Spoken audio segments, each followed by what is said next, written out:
Oh, hello. Oh my God. You're outside the Delacorte Theatre. This is the home of New York Shakespeare in the Park. Now, the Delacorte Theatre is part of the Public Theater, which is the largest non-profit theater organization in New York City. This is a tradition that dates back to the 1960s. You can get free tickets for every single performance. Most recently, they had the premiere of Hercules, the stage musical, here last summer. It was Time doesn't matter anymore. It was 50 years ago. No, okay, it's about time. They've also done really great productions of Julius Caesar, Midsummer Night's Dream, Much Ado About Nothing. They did Coriolanus, which is very, very seldomly ever done, but right within these walls. And if you'll follow me, I'll show you where your journey with Shakespeare in the Park begins. Okay. Hi! So we're sitting here on the sidewalk.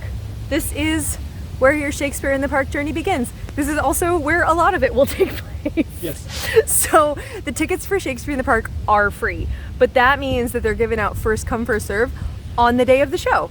So every morning that there is performance, you will have a long line of people doing exactly what Nick and I are doing, which is sitting right on the sidewalk. Yes. That line of people will typically extend all the way down this path that you see, around the corner, further back. Mm-hmm. A lot of it depends on the popularity of the title that they're doing. Correct. I mean, if they're doing Romeo and Juliet, everybody's going to come out and try to see it. Because everyone knows Romeo and Juliet, because everyone reads it and does stuff for it in 9th grade English. Exactly. If they're doing a more obscure title, maybe fewer people, but you're still going to have people coming out. The other thing that'll impact that is if they have a celebrity in the show. Mm-hmm. And that is not uncommon. Like Meryl Streep has done Shakespeare in the Park. Anne Hathaway has done Shakespeare in the Park.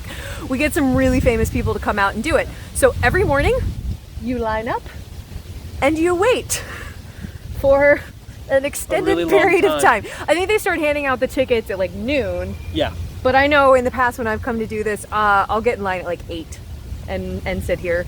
You know what? Some people will be waiting here overnight. Oh yeah, it's crazy. Like it's sometimes if it's a really, really popular show, people will start lining up outside of the gates of the park before the park even opens. So it can get a little bit crazy. I never do that. No. I'm an 8 a.m. sort of a person. I'm more of a, you won tickets to the show and you want me to come along? Great. Yeah, I know. I really enjoy sleep. I know. It's wonderful. So you sit out here though. Honestly, it's not so bad. You bring a coffee, you bring something to read, like you're in Central Park. You could have worse mornings, basically. Yeah, and then if you're here enough mornings and your back is messed up, you go find a chiropractor. Chiropractors love Shakespeare in the Park. They There's do. so many people sit on these really hard sidewalks and their spines are all messed up. I will say the people that work at the Delacorte are pretty good about looking at the line, and they've been doing this a long time. They can look at it and be like, hey, if you're from here back, you're not getting like tickets. Go home. Yeah. Don't spend your time. But you sit here, then the line starts moving. You get a ticket or you don't get a ticket, and then you get to go see an amazing show for free. Yes. If you're curious where we are, or how the hell you would know where we are right now, let us show you. We're going to show you. Gotcha. So if you ever are in Central Park and you have no idea where you are, find one of these lampposts. And most of them will have certain plaques on them. This one has been painted black, so you can't see it as well. But it's going to be a series of numbers. Now, the first 2 numbers tell you what cross street you're at. So right now, the first numbers here are 80, so we're at 80th Street about.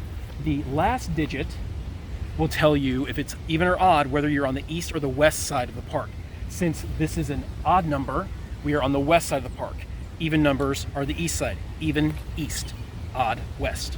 And that's how you know. If you're ever lost, grab a lamppost. May not help you 100%, but you'll at least kind of be able to tell where you are. Exactly. It'll give you an idea of generally where you are and what, like, if you need to exit or cross one way or the other.